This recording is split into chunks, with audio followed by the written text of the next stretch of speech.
and he said, "Dad, I want to tell you how proud I am about this. This is the best achievement that could happen to our country." This is something Bernie Sanders has been clamoring for 25 years. Elizabeth Warren has been clamoring for. Joe Biden promised the American people. President Obama, President Clinton all promised to do this for the American people. All of them expressed their outrage, their indignation that we are paying 1/10 in some cases the price of drugs that they're selling in Europe. We developed them here. We manufactured some of them in New Jersey. We were paying $1,300 for a drug manufactured in New Jersey. The same drug manufactured in the same plant was being sold for $88 in London.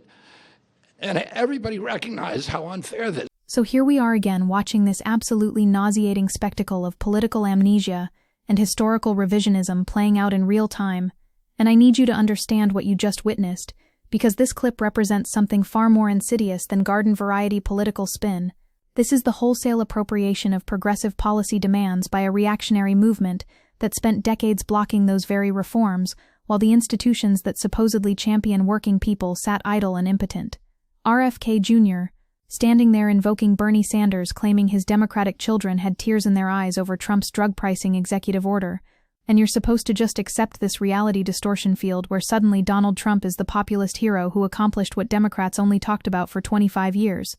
Let me be absolutely crystal clear about what's happening here, because while Trump appears to be embracing Medicare drug price negotiation, the Trump administration can take credit for delivering lower drug prices while Democrats can take credit for creating the Medicare drug price negotiation program in the first place. And this is the con. This is the grift playing out before your eyes, where the Inflation Reduction Act signed into law by President Biden in August 2022 includes a requirement for the Secretary of Health and Human Services to negotiate prices with drug companies for certain drugs covered under Medicare Part D starting in 2026 and Part B starting in 2028. But we're supposed to pretend that Trump waving his executive order magic wand is what finally broke the pharmaceutical stranglehold. And yes, before the chorus of online leftists start screaming that I'm defending Democrats, let me absolutely devastate that argument right now, because this drug pricing reform is a historic victory 2 decades in the making, and President Obama gave up his own ambitions in the space, choosing instead to cut a deal with the pharmaceutical industry to earn its support for the Affordable Care Act,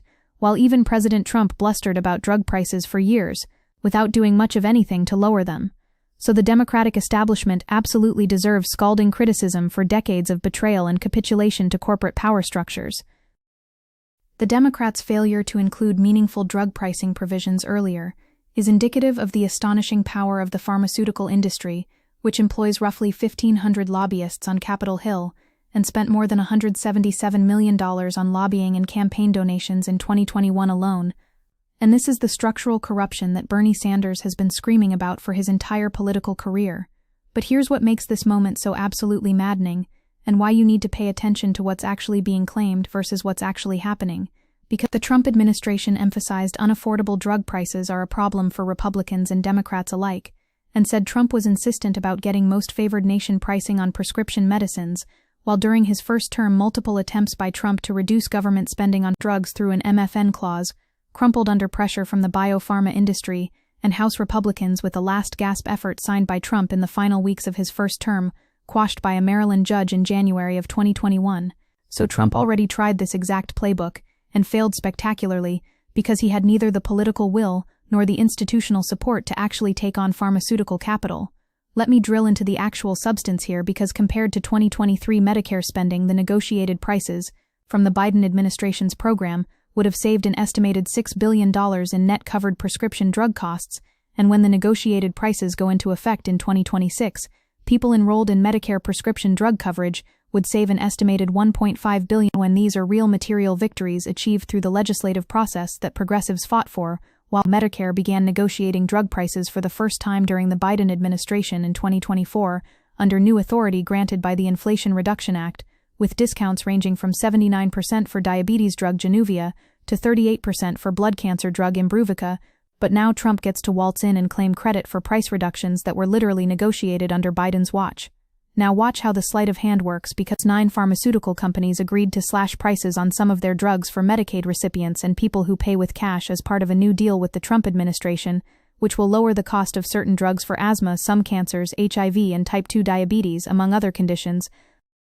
And on the surface, this sounds like meaningful action. But Medicaid already has the most favorable drug rates, which in some cases will be close to what the most favored nation price is. So it remains to be seen what other impacts it could have. Meaning Trump is essentially getting pharmaceutical companies to voluntarily agree to pricing structures that were already advantageous or that they were going to accept anyway, because in exchange the companies agreed to a 3-year grace period during which their products won't face Trump's planned pharmaceutical-specific tariffs, as long as the drug makers further invest in U.S. manufacturing. So this is actually a quid pro quo that protects pharmaceutical profits in exchange for PR-friendly price cuts. Let's talk about Bernie Sanders for a moment, because RFK Jr. standing there name-checking him is particularly galling when Bernie Sanders, as chairman of the Senate Help Committee, released a report detailing the rigged system that allows Big Pharma to charge Americans the highest prices in the world for prescription drugs, documenting how Johnson & Johnson, Merck, and Bristol Myers Squibb make billions of dollars by charging Americans the highest prices in the world,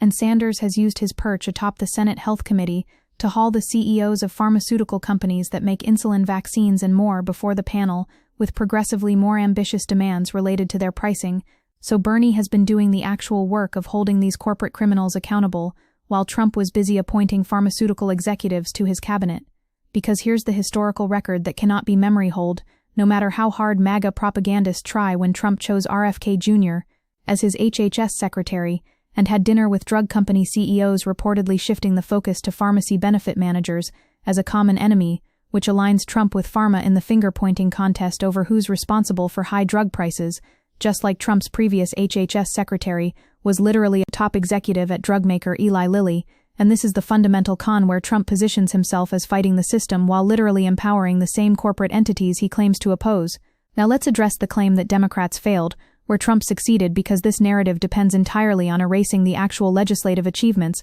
and the structural obstacles progressives faced when Democrats were elected on a platform of drug pricing reform, and it looked like they wouldn't deliver as Biden administration dropped drug pricing from the Build Back Better framework, dealing with opposition from a handful of members of Congress on the Big Pharma payroll. And yes, this was an absolute betrayal by corporate Democrats like Senators Kyrsten Sinema, Bob Menendez, Tom Carper, and Reps Scott Peters, Kurt Schrader, and Kathleen Rice, most of whom were among the top recipients of money from the pharmaceutical industry. But the difference is that progressives ultimately pushed through, despite this internal sabotage. The Biden administration's Inflation Reduction Act represents the first time in American history that Medicare gained the power to negotiate drug prices, and 15 additional expensive and widely used prescription drugs will have lower negotiated prices for Medicare beneficiaries in 2027, with about 5.3 million beneficiaries using these medications, which account for $40.7 billion in Medicare Part D spending, and the lower prices expected to save an estimated $8.5 billion to $12 billion a year. And this is structural change that creates an institutional framework for ongoing price negotiation, rather than Trump's theatrical executive orders that can be reversed the moment he leaves office or loses interest. Let me absolutely eviscerate the propaganda about Trump's executive order, because Trump's executive order would require manufacturers to sell their drugs to American patients at the lowest price available abroad. But if manufacturers won't comply voluntarily, Trump's order directs RFK Jr. to propose rules that would tie the drug prices paid in the U.S. to those in other countries, and the order assumes Big Pharma won't just choose to raise prices charged outside the U.S., bringing them more in line with the inflated prices we pay. And it also assumes that Trump has the power to do all this, which is a very big if, because executive orders without legislative backing are performative gestures that pharmaceutical companies can challenge in court and ultimately ignore. Here's what actually explains the discrepancy between drugs costing $1,300 in New Jersey and $88 in London, and it has nothing to do with Trump's negotiating genius and everything to do with the fact that every other major industrialized country has national healthcare programs, which puts them in a position to negotiate the prices of drugs with the companies, while in the United States, up until very recently, the drug companies could charge any price they want for any reason, and the result is that in some cases we are seeing the same exact prescription drugs sold in America for more than 10 times what they are sold in Canada or Europe or Asia. So this is about the fundamental structure of our healthcare system and the absence of collective bargaining power that every other developed nation possesses.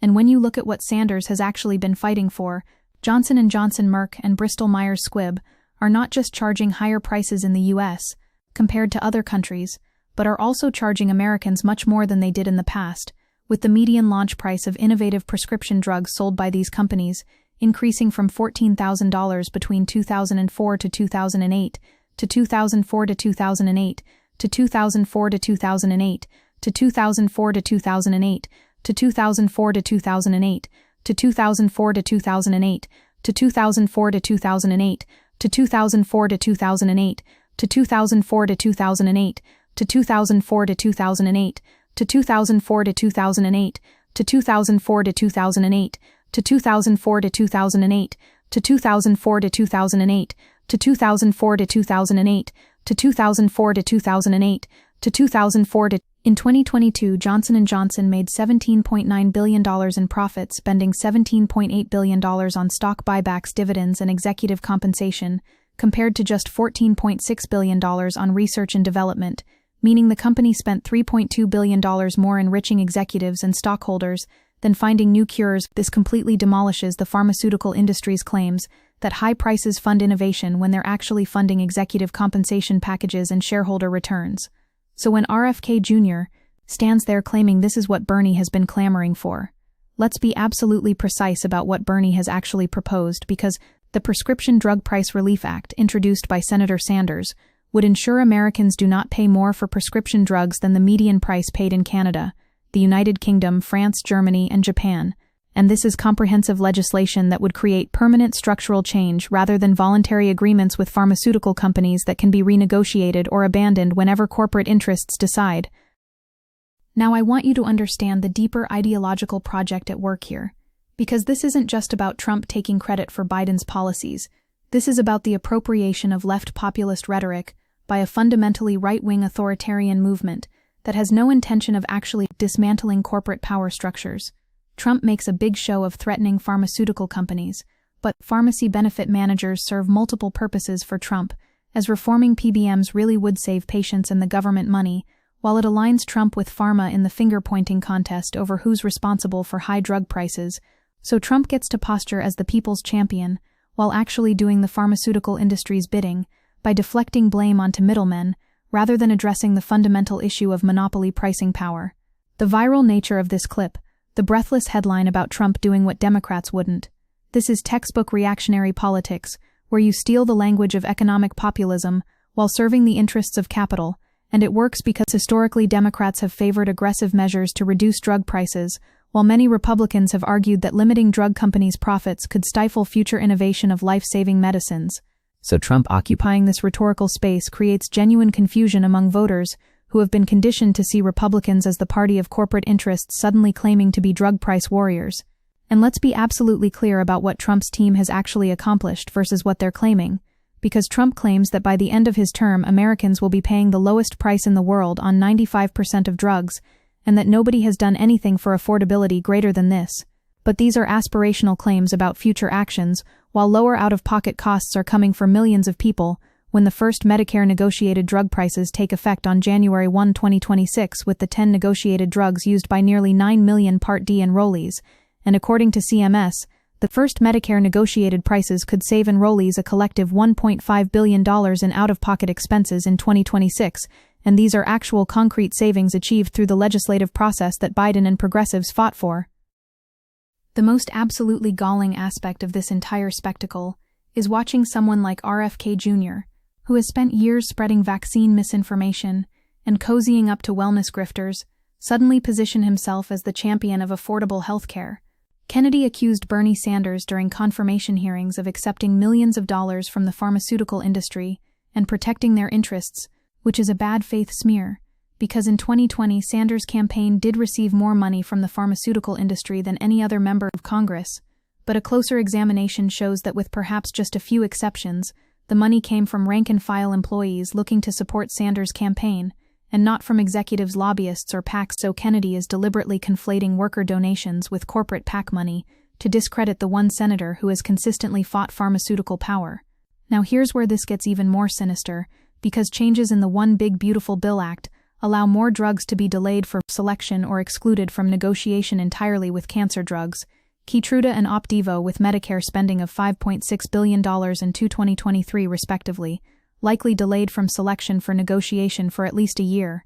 So while Trump is making theatrical announcements about voluntary price reductions, his own party is actively working to undermine the Medicare negotiation program that would create systematic long-term savings, and this is the actual material reality hidden beneath the propaganda. I need you to understand that when Democrats fail, they fail because of structural corruption and corporate capture by members like Sinema and Menendez, who are literally on the pharmaceutical payroll. But when progressives within the Democratic coalition actually succeed in passing transformative legislation like the Inflation Reduction Act, which provides Medicare the ability to directly negotiate prices of certain high-expenditure single-source drugs, and CMS negotiated in good faith consistent with the requirements of the law, taking into account the factors outlined in the law in negotiating these prices, and engaged in genuine thoughtful negotiations with each participating drug company, we're supposed to just memory hole these achievements and pretend Trump invented drug price negotiation. The reason this matters beyond the obvious political manipulation is because it represents a broader pattern where reactionary movements appropriate left populist language while gutting the substance of progressive reform, and you can see this playing out right now as Trump effectively threatened the pharmaceutical companies with 10% tariffs to get them to do the right thing, which sounds tough, but actually represents using trade policy as a cudgel to extract favorable PR, rather than creating durable institutional structures for drug price control. And this approach leaves the fundamental power asymmetry between pharmaceutical monopolies and patients completely intact. When we talk about what Bernie Sanders, Elizabeth Warren, Joe Biden, Barack Obama, and Bill Clinton promised versus what they delivered, we need to be absolutely precise about the material conditions and political coalitions that enabled or prevented action. Because despite many attempts, the Trump administration largely failed to deliver sweeping drug pricing reform, while President Biden has set out to enact similar reforms for lowering drug costs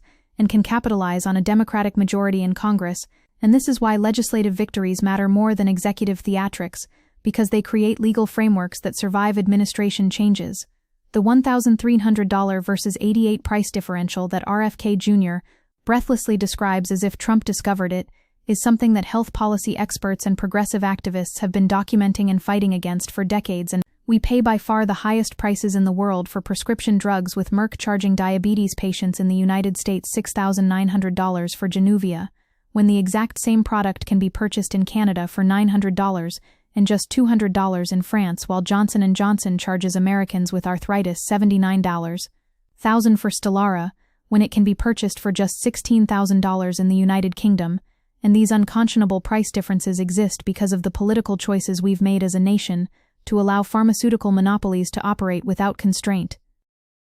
So when Trump's people claim he's doing what Democrats wouldn't, what they're actually doing is taking credit for the groundwork that progressives laid through years of political organizing, coalition building, and legislative maneuvering, while simultaneously undermining the very programs that would create systematic change. And this is why you cannot separate the rhetoric from the material policy outcomes, because instead of working with Congress to pass legislation to lower prescription drug prices, the Trump administration spent its first months in office racing to sign a law that makes the largest federal health care cuts in history, with the cuts making it harder for millions of Americans to afford prescription drugs. And hidden in the One Big Beautiful Bill Act is a multi-billion-dollar giveaway to some of the largest pharmaceutical companies in the world, preventing or delaying Medicare from negotiating the price of some of the most expensive prescription drugs. And this is the actual governing agenda hidden beneath the populist theater. The fundamental question we need to be asking is not whether Trump's voluntary agreements with pharmaceutical companies will produce some marginal price reductions, because of course they will. That's the nature of political theater in an election cycle, but rather whether these agreements represent a genuine shift in the balance of power between patients and pharmaceutical capital, or whether they're simply corporate-friendly gestures that allow companies to avoid real regulatory constraints while Trump claims victory. And when you look at the details, Trump has touted immediate savings, but Health and Human Services is limited in its control of drug pricing, with the most authority over drug prices it pays for Medicare and Medicaid, which covers roughly 80 million poor and disabled Americans, while the price that millions of Americans covered by private insurance pay for drugs is harder for the agency to manipulate. So Trump's executive actions fundamentally cannot address the systemic pricing problems facing the majority of Americans. This is why we need to maintain absolute clarity about what constitutes meaningful structural change versus what constitutes political performance art, because the 15 medications constitute the second round of price reductions under a 2022 prescription drug law backed by AARP, that allows Medicare to negotiate lower drug prices with the first round of Medicare drug price negotiations in 2024, producing lower prices which take effect in 2026 for 10 medications, and as a result, Part D enrollees are expected to save $1.5 billion in out-of-pocket costs next year. And these are real tangible material victories that improve people's lives while Trump's voluntary agreements remain unenforceable, promises that companies can abandon whenever politically convenient. The broader lesson here is that we're living through a moment of profound ideological confusion, where the traditional markers of left and right are being scrambled by populist rhetoric, divorced from actual policy substance, and this creates opportunities for authoritarian movements to claim the mantle of economic populism while serving elite interests. But it also creates opportunities for genuine progressives to make the case for systematic structural reform rather than personality-driven political theater. The fight over drug pricing is ultimately a fight over whether we're going to build a healthcare system that treats medicine as a human right, or continue allowing pharmaceutical monopolies to extract wealth from sick and dying people, and no amount of Trumpian bluster changes that fundamental choice we face as a society. So when you see clips like this circulating with tens of thousands of shares, and people in the comments saying they can't believe Trump is more progressive than Democrats, remember that this is exactly how reactionary politics works, by appropriating left language serving right-wing interests, and then claiming credit for changes that progressives actually fought for, while the very people celebrating Trump's supposed courage are completely unaware that while Republicans in Congress have largely opposed the IRA and Medicare drug price negotiation, President Trump appears to be embracing it, so the Trump administration can take credit for delivering lower drug prices in Medicare, while Democrats can take credit for creating the Medicare drug price negotiation program in the first place. And this cynical credit stealing is only possible because most voters don't follow the granular details of policy implementation. We cannot allow the historical record to be rewritten in real time. We cannot permit decades of progressive organizing to be memory hold, so Trump can cosplay as a populist, and we absolutely cannot let this moment pass without making crystal clear that the pharmaceutical industry remains one of the three most powerful and destructive forces in American political economy, regardless of whatever voluntary price agreements they sign for PR purposes. The real work continues, the work of building political power to fundamentally restructure our healthcare system, the work of exposing corporate capture of our political institutions, the work of creating durable legislative frameworks that survive changes in administration, and the work of maintaining ideological clarity about what actually constitutes progressive change versus what constitutes reactionary theater dressed up in populist language. That's the fight that matters, and that's the fight that continues regardless of who's performing in the White House.